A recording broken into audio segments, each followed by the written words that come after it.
Bojxona qo'mitasi tomonidan respublikamiz bo'ylab mahallalarda xavfsiz muhitni ta'minlash va huquqbuzarliklarning oldini olish borasida tizimli ishlar yo'lga qo'yilgan. Bu o'z navbatida jinoyatlarni oldini olishga xizmat qilmoqda. Xususan, poytaxtimizning Sergeli tumaniga biriktirilgan xodimlar tomonidan giyohvandlik moddalarni sotmoqchi bo'lgan shaxs qo'lga olindi.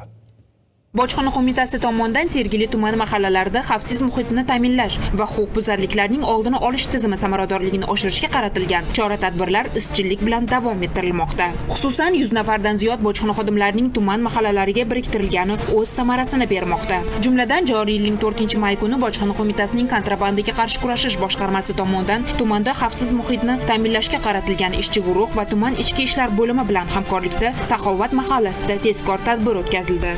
Tezkor tadbir davomida hovlilardan birining orqa tomonidagi xilvat joyda izg'ib yurgan 22 yoshli fuqaro bojxona xodimlarida shubha uyg'otdi.